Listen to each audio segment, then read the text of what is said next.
Welcome to my channel friends. ನೀವಿನ್ನು ನಮ್ಮ ಚಾನಲ್ಗೆ ಹೊಸೊಬ್ಬರಾಗಿದ್ದರೆ ಸಬ್ಸ್ಕ್ರೈಬ್ ಆಗಿ ಫ್ರೆಂಡ್ಸ್. ಇವತ್ತಿನ ಈ ವಿಡಿಯೋದಲ್ಲಿ ನಾನು ಸಾಸಿವೆ ಸೊಪ್ಪಿನ ಪಲ್ಯವನ್ನು ಯಾವ ರೀತಿಯಾಗಿ ಮಾಡೋದು ಅಂತ ತಿಳಿಸ್ಕೊಡ್ತಾ ಇದ್ದೀನಿ ಫ್ರೆಂಡ್ಸ್. ಇದು ಮಂಡಿ ನೋವಿಗೆ ಹಾಗೆ ಪೇನ್ಗಂತೂ ತುಂಬ ಒಳ್ಳೆಯದು. ನೋಡಿ ಫ್ರೆಂಡ್ಸ್, ನಾವು ಪ್ರತಿನಿತ್ಯ ಸಾಸಿವೆಯನ್ನು ಅಡುಗೆಯಲ್ಲಿ ಬಳಸ್ತೀವಿ ಅಲ್ವಾ ಫ್ರೆಂಡ್ಸ್. ನೋಡಿ, ಅದರ ಒಂದು ಸೊಪ್ಪನ್ನು ಕೂಡ ನಾವು ಬಳಸಿ ಪಲ್ಯವನ್ನು ಈ ಸೊಪ್ಪನ್ನು ಪಂಜಾಬಲ್ಲಿ ಹೆಚ್ಚು ಬಳಸ್ತಾರೆ ಫ್ರೆಂಡ್ಸ್.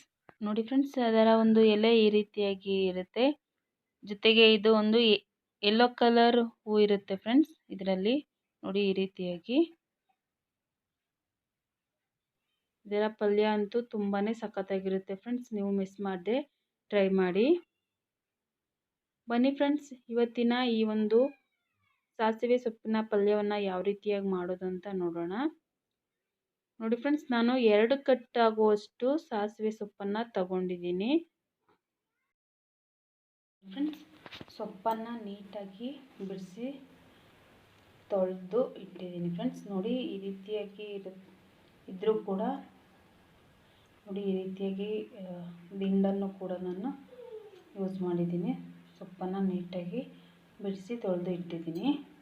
ಒಂದು ದೊಡ್ಡ ಸೈಜು ಈರುಳ್ಳಿ, 7 ರಿಂದ 8 ಒಣಮೆಣಸಿನಕಾಯಿ, ಕೊತ್ತಂಬರಿ ಸೊಪ್ಪು, ಕರಿಬೇವಿನ ಸೊಪ್ಪು, ತೆಂಗಿನಕಾಯಿ ಫ್ರೆಂಡ್ಸ್ ಸಣ್ಣದಾಗಿ ಪೀಸ್ ಮಾಡಿದ್ದೀನಿ. ನೀವು ತುರ್ತಿ ಬೇಕಾದರೆ ಹಾಕ್ಕೊಳ್ಬೋದು.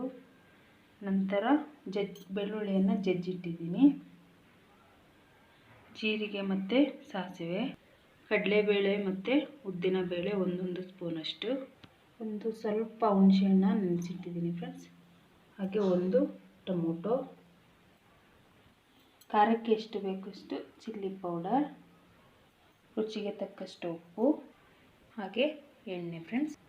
ನೋಡಿ ಫ್ರೆಂಡ್ಸ್, ಇದು ಕಡಲೆ ಬೀಜವನ್ನು ಪುಡಿ ಮಾಡಿ ಇಟ್ಟಿರೋವಂಥದ್ದು, ಹುರಿದು ಪುಡಿ ಮಾಡಿರೋವಂಥದ್ದು. ಇದು ಹಾಕಿದ್ರೆ ತುಂಬಾ ಚೆನ್ನಾಗಿರುತ್ತೆ ಪಲ್ಯಕ್ಕೆ. ಈ ಒಂದು ಸಾಸಿವೆ ಸೊಪ್ಪಿನ ಪಲ್ಯಕ್ಕೆ ಇದು ಕೂಡ ಒಂದು ಸೂಪರ್ ಟೇಸ್ಟನ್ನು ಕೊಡುತ್ತೆ ಫ್ರೆಂಡ್ಸ್. ಅರಿಶಿಣ, ಈಗ ಒಂದು ಪ್ಯಾನನ್ನು ಇಟ್ಟು ಈಗ ಇದಕ್ಕೆ ಎಣ್ಣೆಯನ್ನು ಹಾಕಿದ್ದೀನಿ ಫ್ರೆಂಡ್ಸ್. ನಂತರ ಸಾಸಿವೆ ಮತ್ತು ಜೀರಿಗೆಯನ್ನು ಹಾಕಿದ್ದೀನಿ. ಹಾಗೆ ಕಡಲೆಬೇಳೆ ಮತ್ತು ಉದ್ದಿನಬೇಳೆಯನ್ನು ಹಾಕ್ಕೊಳ್ಳೋಣ. ಇದನ್ನು ಸ್ವಲ್ಪ 1-2 ನಿಮಿಷ ಫ್ರೈ ಮಾಡಬೇಕು ಫ್ರೆಂಡ್ಸ್. ನಂತರ ಈಗ ಇದಕ್ಕೆ ಈರುಳ್ಳಿ ಮತ್ತು ಬೆಳ್ಳುಳ್ಳಿ ಹಾಗೆ ಒಣಮೆಣಸಿನಕಾಯಿ ಜೊತೆಗೆ ಕರಿಬೇವಿನ ಸೊಪ್ಪನ್ನು ಹಾಕಿ 1-2 ನಿಮಿಷ ಈರುಳ್ಳಿಯ ಒಂದು ಕಲರ್ ಚೇಂಜ್ ಆಗೋವರೆಗೂ ಫ್ರೈ ಮಾಡ್ಕೋಬೇಕು ಫ್ರೆಂಡ್ಸ್. ನಂತರ ಈಗ ಇದಕ್ಕೇ ತೆಂಗಿನಕಾಯಿಯನ್ನು ಕೂಡ ಸೇರಿಸ್ಕೊಳ್ಳೋಣ.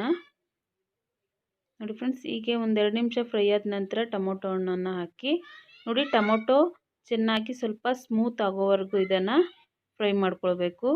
ನೋಡಿ ಫ್ರೆಂಡ್ಸ್, ಈಗ ಟೊಮೊಟೊ ಕೂಡ ಬೆಂದಿದೆ. ಈಗ ಇದಕ್ಕೆ ನಮಗೆ ರುಚಿಗೆ ಎಷ್ಟು ಬೇಕು ಖಾರ ನೋಡಿ ಅಷ್ಟು ಚಿಲ್ಲಿ ಪೌಡರನ್ನು ಸೇರಿಸ್ಕೊಳ್ಳಿ. ನಿಮ್ಮ ಖಾರ ಜಾಸ್ತಿ ಬೇಕಂದರೆ ಸ್ವಲ್ಪ ಜಾಸ್ತಿ ಕೂಡ ಹಾಕ್ಕೊಳ್ಬೋದು. ನೋಡಿ ಫ್ರೆಂಡ್ಸ್, ಈ ರೀತಿಯಾಗಿ 1-2 ನಿಮಿಷ ಕೂಡ ಇದನ್ನು ಫ್ರೈ ಮಾಡಿ. ನಂತರ ಈಗ ಇದಕ್ಕೆ ಸೊಪ್ಪನ್ನು ಸೇರಿಸಿ ಫ್ರೆಂಡ್ಸ್. ನೋಡಿ ಫ್ರೆಂಡ್ಸ್, ಈಗ ಸೊಪ್ಪನ್ನು ಸೇರಿಸ್ತಾ ಇದ್ದೀನಿ. ಆದರೆ ಉಪ್ಪನ್ನು ಹೀಗೆ ಹಾಕಬಾರ್ದು, ಯಾಕಂದರೆ ಸೊಪ್ಪಲ್ಲೇ ನೀರು ಬಿಟ್ಕೊಳ್ಳೋದ್ರಿಂದ ಉಪ್ಪು ಹಾಕಿದ್ರೆ ಮತ್ತೆ ನೀರು ಜಾಸ್ತಿ ಬಿಟ್ಕೊಳ್ಳುತ್ತೆ ಸೊಪ್ಪಲ್ಲಿ. ಅದಕ್ಕೋಸ್ಕರ ಸೊಪ್ಪನ್ನು ನೋಡಿ ಈ ರೀತಿ 1-5 ನಿಮಿಷ ಬೇಯಿಸ್ಕೊಳ್ಬೇಕು. ನೋಡಿ ಈಗ ಸೊಪ್ಪು ಬೆಂದಿದೆ. ಈಗ ನಾನು ಒಂದು ಅರ್ಧ ಸ್ಪೂನಷ್ಟು ಅರಿಶಿಣವನ್ನು ಸೇರಿಸ್ತಾ ಇದ್ದೀನಿ ಫ್ರೆಂಡ್ಸ್. ನೋಡಿ ಸೊಪ್ಪು ಯಾವ ರೀತಿಯಾಗಿ ಕಡಿಮೆ ಆಗಿದೆ ಅಂತ. ಬೇಯ್ತಾ ಸೊಪ್ಪು ಕಡಿಮೆ ಆಗುತ್ತೆ ಫ್ರೆಂಡ್ಸ್.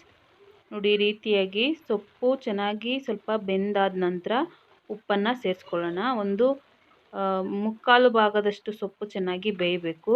ನಂತರ ಉಪ್ಪನ್ನು ಹಾಕಿ ಹಾಗೆ ನಾವು ತಗೊಂಡಿರುವಂತಹ ಕಡಲೆ ಬೀಜದ ಒಂದು ಪುಡಿಯನ್ನು ಹಾಕಿ ಈ ರೀತಿ ಮಿಕ್ಸ್ ಮಾಡ್ಕೊಳ್ಬೇಕು ಫ್ರೆಂಡ್ಸ್. ನಂತರ ನಾವು ಹುಣಸೆಹಣ್ಣಿನ ರಸವನ್ನು ಹಾಕ್ಕೊಳ್ಳೋಣ. ನೋಡಿ, ಹುಣಸೆಹಣ್ಣಿನ ರಸವನ್ನು ಹಾಕಿದ್ದಾದ ನಂತರ ಕೊತ್ತಂಬರಿ ಸೊಪ್ಪನ್ನು ಹಾಕಿ ನೀಟಾಗಿ ಮಿಕ್ಸ್ ಮಾಡಿ ಫ್ರೆಂಡ್ಸ್. ಈ ರೀತಿಯ ಮಾಡಿ ಆದ ನಂತರ ನಮಗೆ ಈಗ ರೆಡಿಯಾಗಿದೆ ಒಂದು ಸಾಸಿವೆ ಸೊಪ್ಪಿನ ಪಲ್ಯ.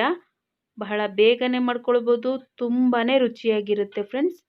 ಈ ಒಂದು ರೆಸಿಪಿನ ನೀವು ಕೂಡ ಮಿಸ್ ಮಾಡದೆ ಟ್ರೈ ಮಾಡಿ ಅಂತ ಹೇಳ್ತಾ, ಹೊಸ ರೆಸಿಪಿಯೊಂದಿಗೆ ಸಿಗ್ತೀನಿ ಅಂತ ಹೇಳ್ತಾ ಈ ವಿಡಿಯೋನ ಮುಗಿಸ್ತಾ ಇದ್ದೀನಿ friends. Thank you for watching.